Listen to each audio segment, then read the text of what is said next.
Welcome to Hi-Inno. இன்னைக்கு இந்த வீடியோவில் டூட்டி ஃப்ரூட்டி யூஸ் பண்ணி ஒரு கேக் எப்படி செய்கிறது அப்படிங்கிறத பார்க்க போகிறோம். ரொம்ப ஈஸியாகவே இதுக்கு அவனோ இல்லை குக்கரோ எதுவுமே தேவையில்லை. கடாயில் எப்படி செய்கிறது அப்படிங்கிறது தான் பார்க்க போகிறோம். எப்படி செய்கிறதுன்னு பார்க்கலாம் வாங்க. ஒரு பவுலில்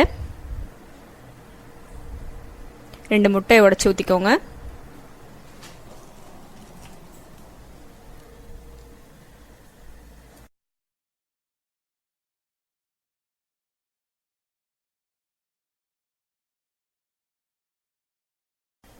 அதோட ஒரு 75 கிராம் அளவுக்கு சுகர் அதையும் அதோட சேர்த்துருங்க. சேர்த்துட்டு இந்த மாதிரி ஒரு ஒயர் விஸ்க் வச்சு நல்லா அந்த சர்க்கரை வந்து முட்டையில் கரையிற வரைக்கும் நல்லா பீட் பண்ணிக்கோங்க. நீங்கள் பிளெண்டர் வச்சுருந்தீங்கனாலும் பிளெண்டர் யூஸ் பண்ணிக்கலாம். இப்போ பாருங்கள், நல்லா சர்க்கரை கரைஞ்சிருச்சு. இதோட 50 கிராம் அளவுக்கு வெண்ணெய் ரூம் டெம்பரேச்சரில் இருக்கணும். அதையும் சேர்த்து நல்லா மிக்ஸ் பண்ணிவிடுங்க.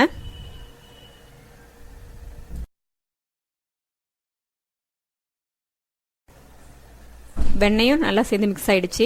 இல்லை இப்போ மாவில் நம்ம ஒன்று ஆட் பண்ணிக்கலாம். அதுக்கு முன்னாடி நம்ம இந்த மாதிரி ஒரு ஜல்லடையில் எல்லாத்தையும் சளிச்சிடலாம். இதில் பார்த்தீங்கன்னா 2 கப்பு மைதா மாவு, அதாவது 200 கிராம் அளவுக்கு மைதா மாவு,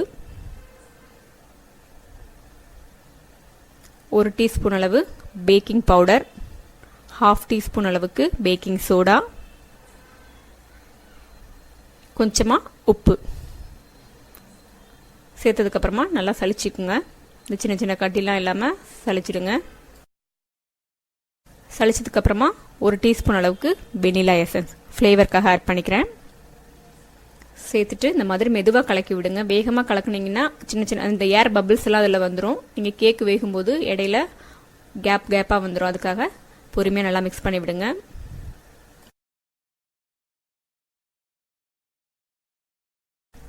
மிக்ஸ் பண்ணதுக்கப்புறமா பார்த்தீங்கன்னா இன்னும் கொஞ்சம் திக்காக இருக்கிற மாதிரி இருக்குது. அதனால் கொஞ்சம் கொஞ்சமாக அதில் தண்ணி ஊற்றி நம்மளோட அந்த கேக் மாவு பதத்துக்கு நம்ம கொண்டு வரணும்.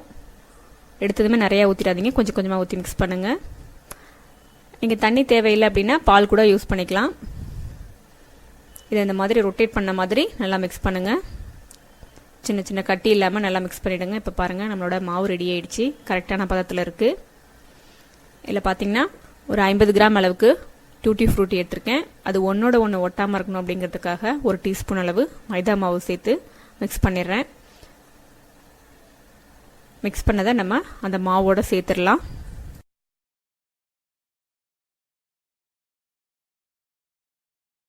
மாவோட சேர்த்துட்டு அதையும் இந்த மாதிரி ரொட்டேட் பண்ண மாதிரி மிக்ஸ் பண்ணிவிடுங்க.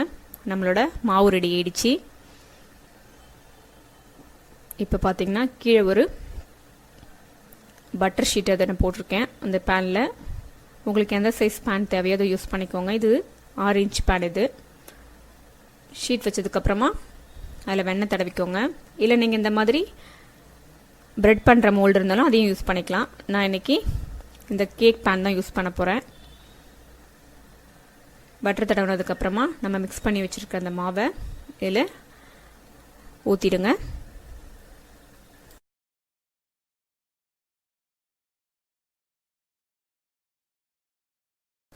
ஊற்றுனதுக்கப்புறமா இந்த மாதிரி நல்லா தட்டி விடுங்க. இடையில அந்த பபிள்ஸ் மாதிரி இருந்ததுன்னா மேலே வந்துடும்.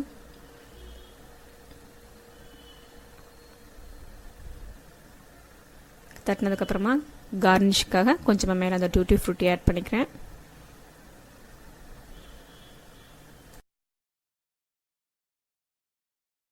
இன்றைக்கி பார்த்திங்கன்னா நம்ம கடாயிலே கேக் பண்ண போகிறோம். அதுக்கு இந்த மாதிரி ஒரு அடி கனமான எதுவாக இருந்தாலும் நீங்கள் யூஸ் பண்ணிக்கலாம். இரும்பு வானல் இருந்ததுன்னா அதை கூட யூஸ் பண்ணிக்கலாம்.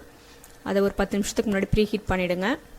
ஹீட் பண்ணதுக்கப்புறமா இந்த மாதிரி ஒரு ஸ்டாண்ட் ஒன்று சென்டரில் வச்சுட்டு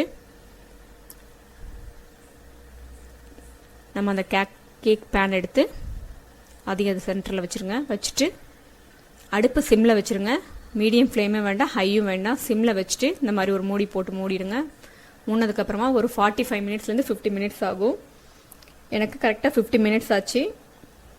இப்போ பாருங்கள், இந்த மாதிரி ஒரு டூத் பிக் இருந்ததுன்னா அதில் வச்சு பாருங்கள். கொஞ்சம் கூட ஒட்டவே இல்லை. பாருங்கள், கேக் நல்லா வெந்துருச்சு. அவ்வளோதாங்க, நம்மளோட கேக் ரெடி ஆயிடுச்சு. இது கொஞ்சம் நேரம் ஆறட்டும். அப்படியே எடுத்து வெளியில் வச்சுருங்க.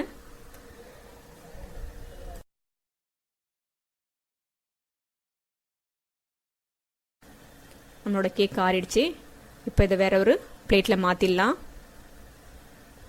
இந்த மாதிரி ஒரு பிளேட்டை வச்சு அதை லைட்டாக தட்டி விடுங்க.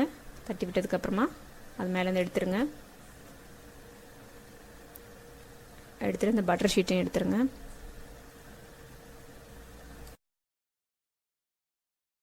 பட்டர் ஷீட் எடுத்ததுக்கப்புறமா இந்த மாதிரி திருப்பி வச்சுருங்க. திருப்பி வச்சுட்டு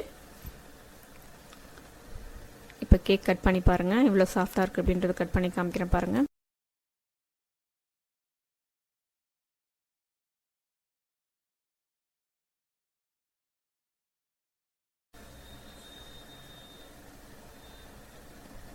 நல்லா கேக் ஆறிடுச்சு. இப்போது ஸ்லைஸ் பண்ணிவிடுங்க. கட் பண்ணதுக்கப்புறம் பாருங்கள் கேக் எவ்வளோ சாஃப்டாக வந்திருக்கு பாருங்கள். நல்லா ஸ்பாஞ்ச் மாதிரி இருக்குது. அவ்வளோதாங்க, நம்மளோட டூட்டி ஃப்ரூட்டி கேக் ரெடி ஆகிடுச்சு. நீங்களும் அதை ட்ரை பண்ணி பாருங்கள். எப்படி இருந்துன்னு உங்களோட கமெண்ட்ஸை சொல்லுங்கள். இந்த வீடியோ பிடிச்சிருந்துன்னா லைக் பண்ணுங்கள், ஷேர் பண்ணுங்கள். இது வரைக்கும் சேனலை சப்ஸ்கிரைப் பண்ணாதவங்க சப்ஸ்கிரைப் பண்ணிவிடுங்க. பக்கத்தில் இருக்கிற பெல் பட்டனையும் ப்ரெஸ் பண்ணிவிடுங்க. தேங்க்யூ.